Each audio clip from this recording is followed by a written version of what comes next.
Welcome to the Mike and Allison After Hours podcast with your hosts, mshelah and Alison Haas, talking business with real business owners in the Mid-Atlantic region. Today's episode is sponsored by Advantage Industries. When you need business technology, get Advantage Industries to protect and promote your business. To learn more, go to www.getadvantage.com and schedule your first meeting to see if you qualify for a free network scan. Good morning, audience, listeners, and viewers. Welcome to the Mike and Allison After Hours show.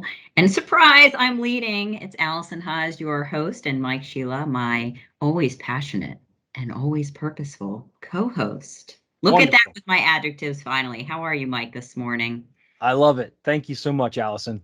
I always flop when it comes to that. Mike is so good about introducing me with such descriptive words, and I just kind of stare at him and go, it's there. I already wrote this down. I did my homework. But anyway, so thank you everybody for coming back and for listening.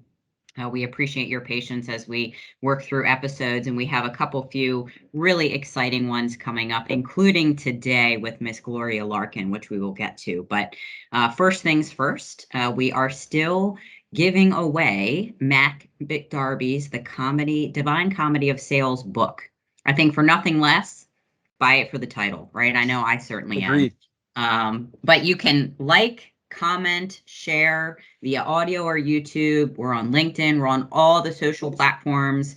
We're also on all the iTunes, iHeartRadio, Podbean, podcast platforms. So wherever you find us, please like, share, subscribe.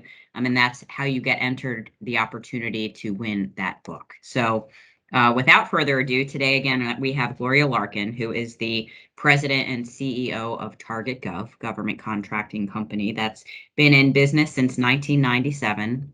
So we're always anxious to speak with leaders who've been around the block for a while, right? You've stood the test of time. Something's obviously working out, and we can't wait to hear from you about your experience. TargetGov provides expert consulting services and business development products that have directly resulted in clients winning billions of dollars in federal contracts. So especially in today's age, that's important. So we're going to definitely want to dive into that. And their company is committed to helping all clients reach their contracting goals in the federal marketplace. So Mike, it is your turn to take Miss Larkin through the who, what, why, when, where, how. And then I get to talk about leadership. Awesome. Well, Gloria, thank you so much for being on the show today. And this segment is called Who, What, Where, When, Why, How, which is where you tell us those things about TargetGov, about yourself. Again, you are an accomplished author. You are an accomplished speaker. You've been running TargetGov since 1997 now, an accomplished leader. And Allison and I are both keenly interested in the government contracting space. We've both had tremendous success working with government contractors, particularly here in the Mid-Atlantic marketplace. And for me, I've done a lot of work with them getting up to snuff with the Department of Defense through their CMMC requirements, which has been interesting to say the least. So with that setting the table, please, who, what, where, when, why, how is Gloria Larkin and TargetGov? Well, Allison and Mike, thank you so much for inviting me to be part of this exciting podcast. The whole idea of government contracting is a mystery to so many people. And through the last 24, almost 25 years now, we've really worked very diligently to uncover the mystery and make it an open book, so to speak, on how to be successful in the government contracting market for businesses of all types. But I didn't start that way. You know, like many entrepreneurs, when I started my business, my vision was to open a marketing firm where I was working with other businesses, helping them target the B2B marketplace, doing business with other businesses. And that comes from a background that was very successful in sales. I'm a serial entrepreneur. Doesn't mean I like breakfast foods. It means that I really have the gene of being an entrepreneur ingrained in me from early on. So this is not the first rodeo that I've been in, but certainly the longest lived one. And when I started the business to create a marketing business, my focus was helping other companies target their best market, identify a way to find the best clients or prospects and transition them into clients. It sounds so simple, but it's very difficult to do. And it was successful. And I had two clients that said, you know, you're doing a great job for us in the B2B market. We really want to win government contracts. Can you do the same in the government market? And I thought, it's the government. What could be so difficult? And boy, did I learn how extraordinarily challenging this government market is, whether you focus on federal, state, city, county, local governments, they're all unique. And all so, challenging. and oh my goodness, all challenging.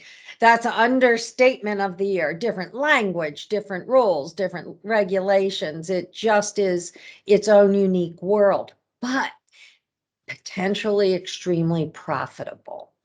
And so I Excellent point. invented something new at that point. This was when computers were early, believe it or not. Databases online were unheard of.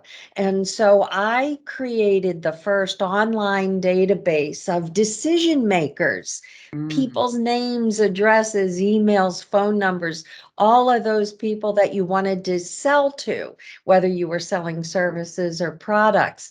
And it was called, not very inventively, the Government Buyers Directory. And the first day that we released it to the computer world, we got a subscriber, somebody who paid us money for this. And I thought, Nice. yes, I thought, wow, what a concept. Make money selling subscriptions to an online database. So that was the birth of TargetGov. And from there, it became the tail that wags the dog. And we have transitioned to a 100% focused on the federal government market consulting business. We are experts nationwide recognized. And through this just last 7 years, when I started tracking this metric, our clients have won over 7 billion with a B dollars worth of prime contracts and countless billions more.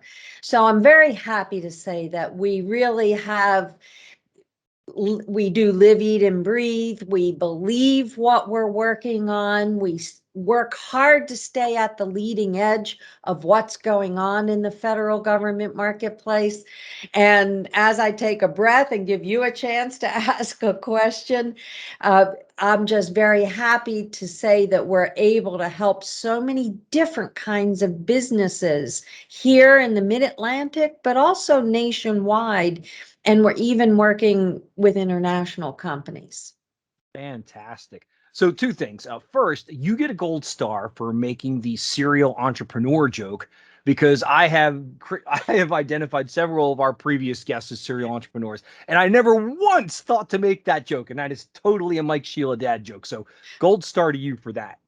And the other, I guess, is a commentary that I want you to build a little bit more on is marketing.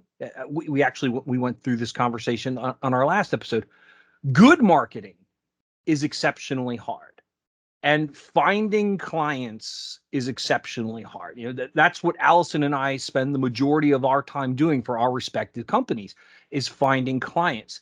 And then you add on that extra layer or layers that comes with being a government contractor. And I mentioned this off air, that we do a lot of work with government contractors, specifically for CMMC, the new certification required to work with the DoD. And I will have people come to me and say, well, I'd like to become a DoD contractor. And my first question is, why? And they'll say, oh, well, as you pointed out, it can be a very lucrative and very profitable marketplace. And then I start talking to them about what the CMMC requirements look like. And they go, that's a lot of money. And we go, yes, it is. To do it right is a lot of money. And I'm guessing that you have to have those conversations with your customers to say, it's almost like you really do have to have a strategic budget to effectively go after government contract, because they have to be able to afford your services. They have to be able to afford my services. And that's just the tip of the iceberg. So yeah, I'm curious to get your thoughts on the all the processes. I mean, you put the bureaucratic part of working with the government aside. Everybody knows it's a pain in the neck. You already identified that, but talk a little bit more about that for our audience. Well, this is very timely, Mike, because we are actually analyzing what changes are happening in marketing costs to tackle and stay involved in this world of contracting. And it has dramatically changed with high growth companies. And that's really the key. We focus on working with companies who are really goal oriented in accomplishing high growth. If you're satisfied with a kind of a stable growth year after year, then TargetGov is really not your best consulting firm to work with. What a bingo if moment. Exactly, if you are looking to really accelerate growth, what does it take to do that? And marketing has been not well understood from a budget standpoint as to what the actual expenditures need to be. And a company performed an independent study. It's called Hinge, Hinge research. And I've been fascinated by the results of their study because it shows that high growth firms in the last 2 years have exponentially increased their marketing budget to 20% of their gross revenue. Hmm. So 20% of gross. Wow, that's a big number. yes, it's an extraordinary number for high growth firms. That's the differentiator. So the people that are being successful, you mean? Yes, and seeing remarkable growth. And so those companies that are hovering around the 3%, the 5% of gross spend, they are going to see a much lower growth rate. But they're also talking about what's effective in this marketplace, because what might be effective in the consumer or the business to business marketplace is extraordinarily different than what's effective in a government contracting, whether that is federal, city, county, state, or local government. So in looking, this is a perfect time to be talking about this, because you're looking at what's happened now through the last year and a half.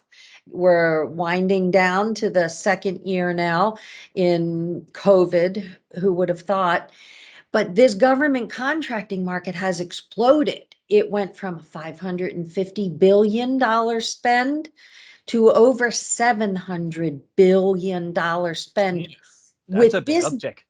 Huge, with businesses of all sizes. So the individual small typical small business saw a great deal of opportunity, as well as those mid-size, and of course the large firms are all flocking to this market to see results. But the whole concept of marketing, how do you set the stage for a contract, a sale to take place, is extraordinarily unique in the federal space. And it's all around three things. Who are the real decision makers? Not the generals, not the directors of the agencies, but the real people making decision makers. What are their contract vehicles they're using? That's something unique language in the sales and marketing world. And also, what's your proof of past performance? How can you eliminate that risk of doing business with you? When you cover those three areas with your marketing strategies and tactics, your chances of winning more business skyrocket. Wow. We could spend an entire hour just talking to you about marketing strategies. That's brilliant. And I want to make one last point, and then I'm going to hand you over to Allison for the second segment for you. My experience in the government contracting space is you need those relationships, because when you get to the RFP process, that they intentionally make that very antiseptic, and they go out of their way to keep you as the vendor at arm's length. So if you don't have those relationships, it's very difficult to have somebody advocating for why your response to the RFP makes the most sense. And an RFP can be 10 pages, it can be 10,000 pages. And there are some departments that you will talk to that if you don't dot every I and cross every T, you're eliminated, period, end of story. There are others that will give you a second chance, say, hey, you missed this, please clarify.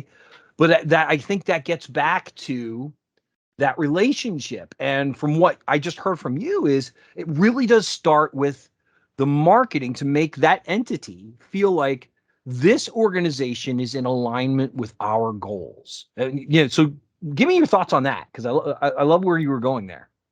So you're 100% correct, Mike. This is a relationship-based market.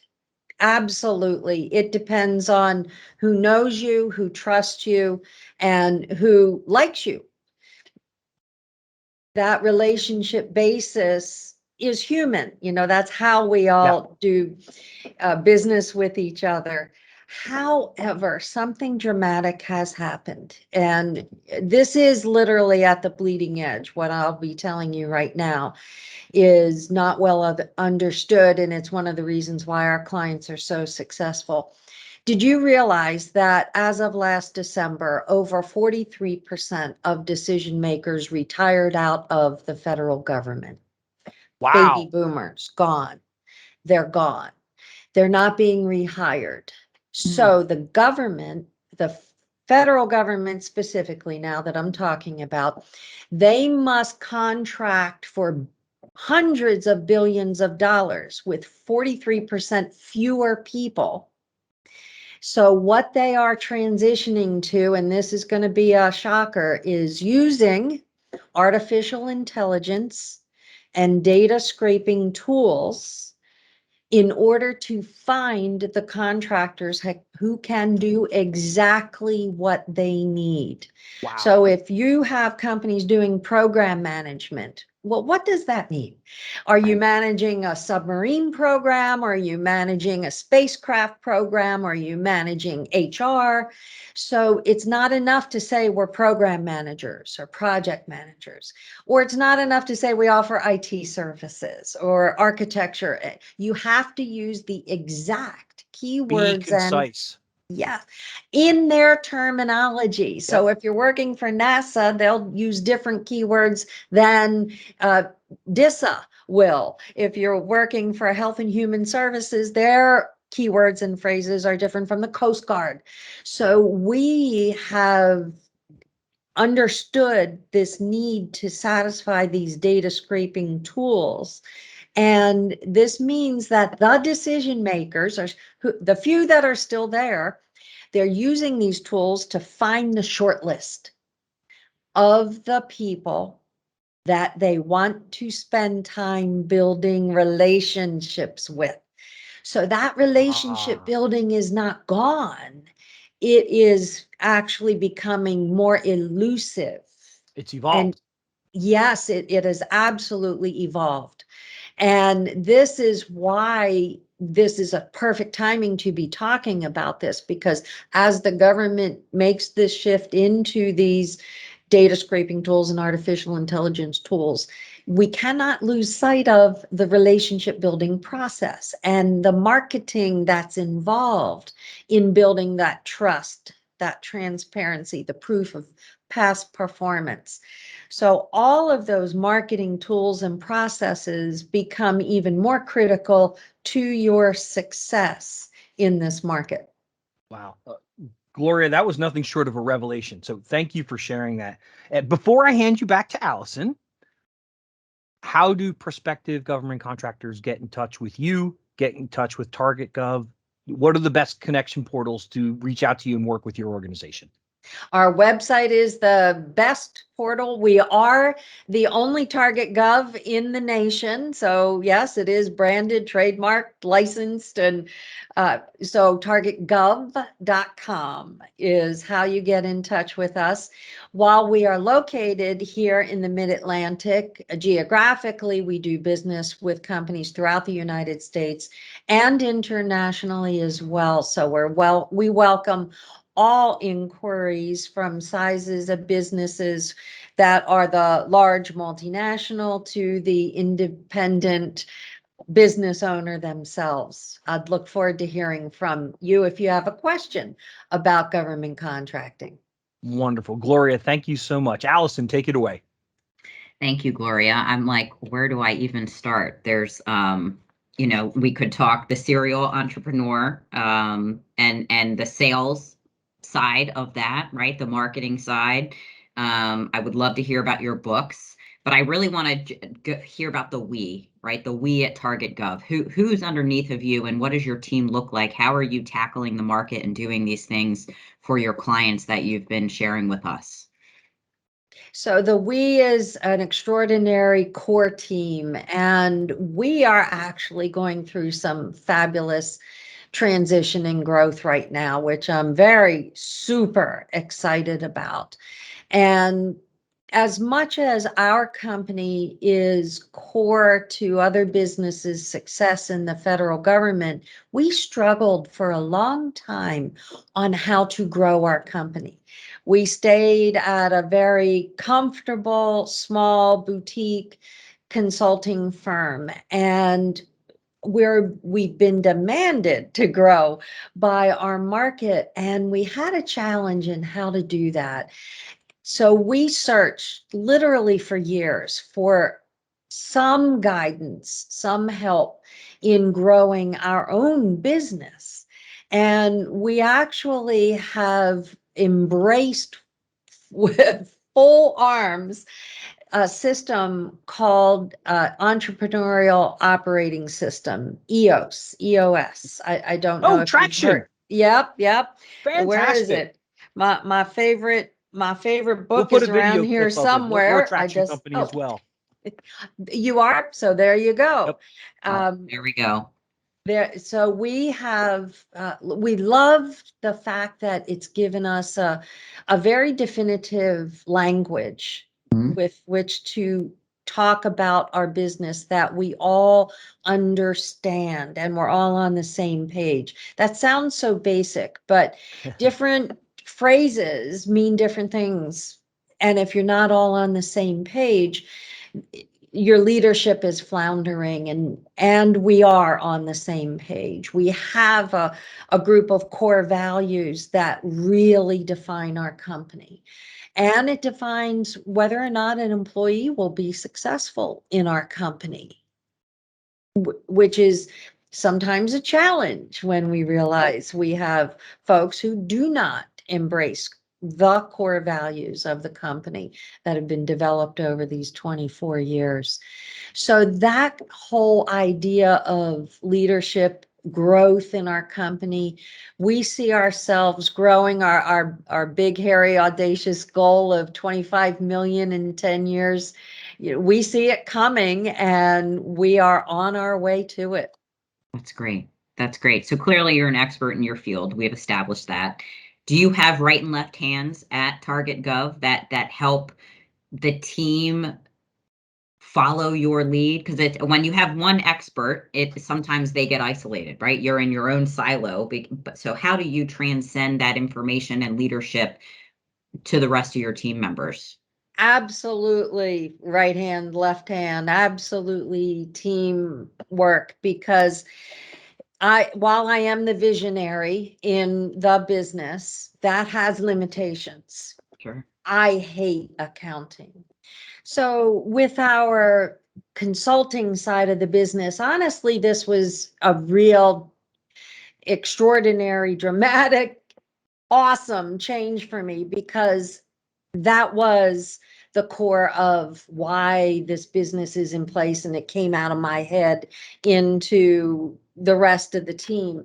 And guess what? Now we have a fully independent consulting team that is operating on a fabulous daily basis with our clients without me being involved on a daily basis. And that's a bingo moment. Oh my goodness, so talk about right hand, left hand, with our COO as the right hand and our consulting team as the other side, left hand. This is a sea change in our growth, and I'm looking forward to bringing on even more exciting folks who really want to share the growth of this company nationwide. That's great. And I think important for our listeners, because it can be hard to relinquish. We talk about this a lot: control and delegate and trust that you can and do have right and left hands, and that will only help you prosper, right? And be more strategic and continue to grow your business, right? You cannot do it all yourself, especially if you want any kind of work-life balance as well. So I would love to hear about these books that you've written, because we know that it's around government contracting and getting started, if I'm correct. So, And we're book nerds. And yes, we're book nerds. We both read and swap books and reread often. So we would love to hear about your books that you've written, Gloria, if you will. Oh, I'm always delighted. I'll even be Vanna. I'll hold one up, the basic guide to government contracting. This is now in its 6th edition. So we keep them updated because the government contracting market changes constantly. And so we are always updating what we're putting out there for best practices and cutting edge ways to be successful in the federal government marketplace. And the basic guide began because many people would get in touch with us and say, I just don't know where to start. And they're not ready for a consulting firm, but they needed guidance. Yeah. And then what do they do after they get started? How do they start that process of marketing? How do they reach out? Who are the decision makers? So it is all identified in the basic guide to government contracting. But what I found out that was really exciting was the government loves this book. They have actually, because it's written from a business person's perspective. Yes. I'm not a lawyer. I can't offer legal advice. I'm not an accountant, so I can't offer accounting advice, but I can offer very practical advice on how to build a successful government contracting business. And so by putting that into a step-by-step process, even the government folks who have, thank goodness, purchased thousands of these books are very kind in their comments about how helpful it's been. And some folks will come to me with a dog-eared, just written all over copy and say, I'm ready for the next one. Just give me the updated one. That's great. And I full disclosure, intend to buy and read, because as Mike said, we both do work with a lot of government contractors, but it's so vast and wide, just like HR, right? Every day I hear something new, or it's said in a different way, right? As you've shared. And I'm like, I have no idea what they're talking about, right? So while I don't need to be an expert per se, I want to increase the depth of my knowledge. So I think I'll be picking that up, because I help a lot of startups get going as well too. Thank you. I would be delighted if you did that.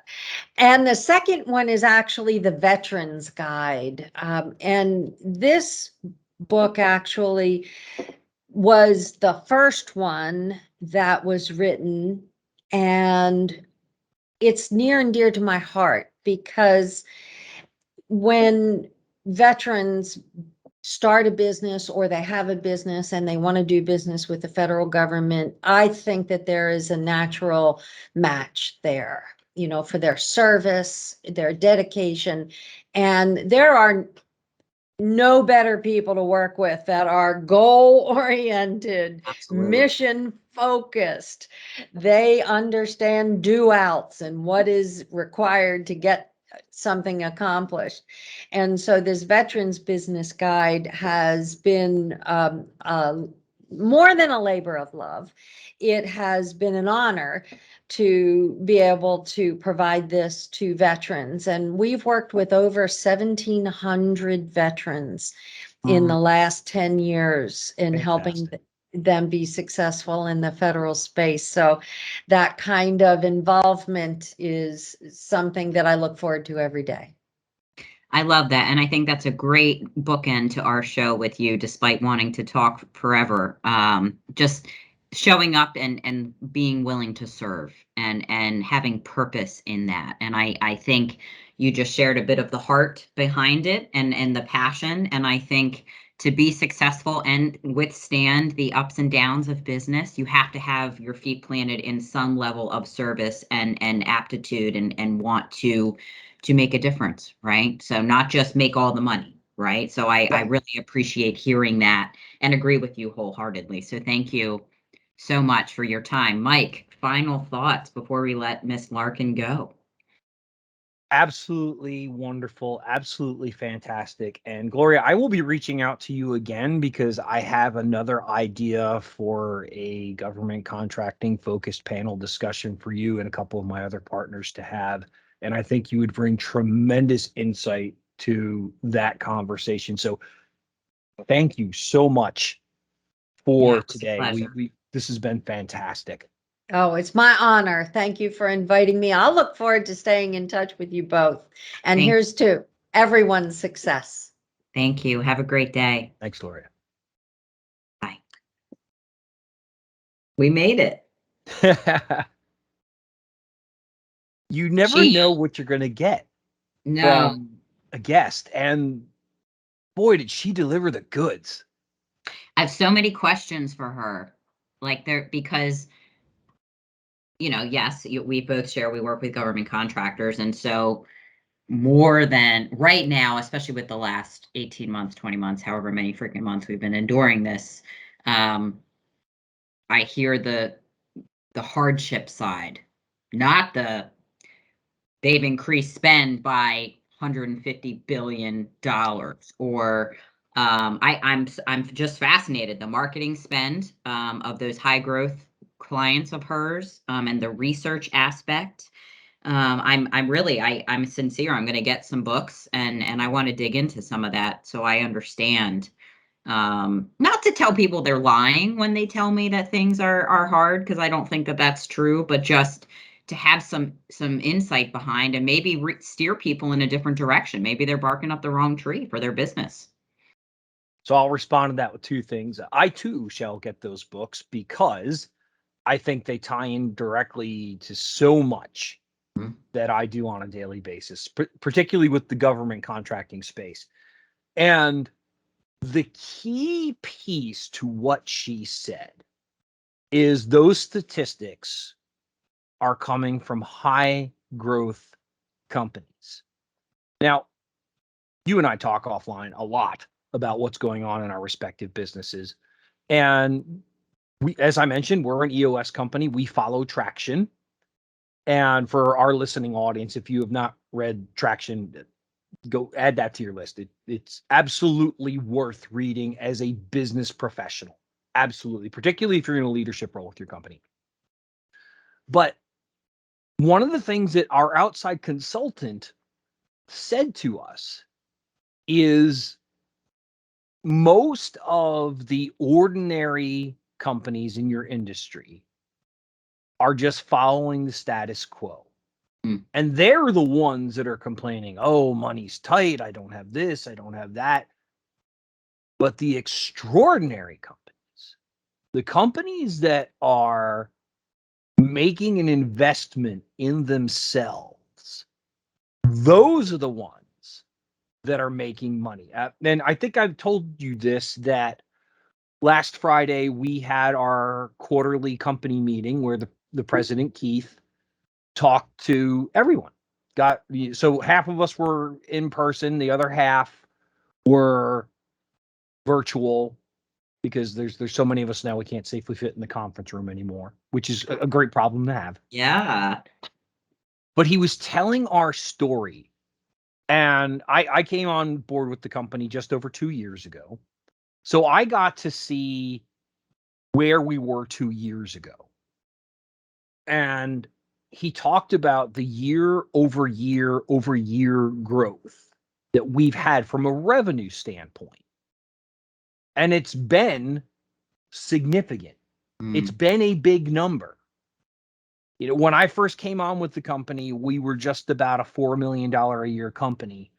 And we're going to flirt with finishing this year at $5 million a year in revenue. Super. That's a big uptick for Mhm. 2 years, going through COVID, all of the BS that's out there. Yeah. But that speaks to our president has made a focus. He said to me very candidly, he goes, Mike, I don't need to do this. I could retire today.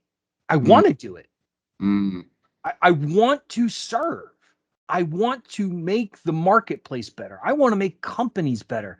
I want to create a business that my employees are happy to come to day in and day out. So for our viewing and our listening audience, I hope you got those takeaways from Gloria today, hearing how she was framing her approach to success. And I think too, as a consultant, the value of asking for help and not just throwing to the wind and hoping it works out. And if I just work hard enough, it'll work out. Well, people have laid the groundwork for you. So it could be picking up a book. It could be picking up the phone and asking for help. It could actually be investing before you think you have the money to invest, so that you get started and have less hurdles to overcome because you're following in the footsteps of somebody who's already done all the research and work for you. So I really got that from her today, just the research aspect and laying the groundwork for success and learning the language, right? I think especially in the government contracting world, that's a huge point. And making sure you're speaking the right language, and it's the language you want to speak. Yeah, I want to take that a step further. Thank you so much for bringing that back. You and I have talked about this on at least 3 other episodes, that most websites, you have no idea what the person does. Right. And what Gloria pointed out today was, you better get that site tight. Yep. It better be on point. It better be clear. It Yep. better be concise. Yep. And it better be specific to your marketplace. If you're a Yes. government contractor and you're serving the DoD, she pointed out, that's different than the Department of Health and Human Services. Yep. And I couldn't even begin to name all the entities that are in the United States government. Yeah. And whether you are talking federal, state, local, all of those, they have their own talking tracks. And you and I conversationally talk about this from a sales perspective all the time. And she just said, you know what? They're taking the human element out of it. They're using artificial intelligence, and they've got bots that are going to go out and identify this content for us to save us. Again, let's be productive. Let's have a machine do the thing the machines do. Let's have people do what people need to do. And that's going to make us successful. And make sure, as the person, you're not replaceable, which is why getting your site tight and making sure you're marketing to the right people and laying that groundwork for yourself is so important, because AI can take over. And if you find the linchpin, right? I just finished it. And that's what's making me think about this. You know, we can be replaceable. So how are you making yourself not? Right? When someone Googles you and goes to your website, why would they want to contact you that day? And who will even find you? So I think all of those things, and we could talk forever about all that, is so important. But yeah, this was tremendous. So I'm glad we got her. And I also want to say, I think you leading is way better for our audience, because oh my God, I was just like, I I don't even know what I'm saying right now when I introduce the show. I just take for granted you're such a natural and you do it so beautifully. And I'm like, oh, how hard can it be? And then blah, blah, blah, blah, blah. So anyway, I know everyone's entertained at the minimum. Well, I am exceptionally grateful that you have attempted to do something outside of your comfort box, and you've done it in full Allison Haas mode. So I am Oh. grateful for how you go about it. Thank you. It's good to be seen in all my glory. And thanks everybody for listening. Again, please, The Divine Comedy of Sales is up for grabs. Like, comment, share. We'll share the book links that Gloria In the has show written. notes, absolutely. Yep, and the show notes so that you can pick those up, especially you government contractors out there looking to get started. And I am Allison Haas and mshelah. Thank you all so much for listening again, and we look forward to our next few episodes with you this fall. People helping people. Powerful stuff. And that. Thank you for joining Mike and Allison After Hours. Tune in next time for another great business owner sharing valuable industry ideas. Want to be a guest on our show? Contact us at answers@getadvantage.com.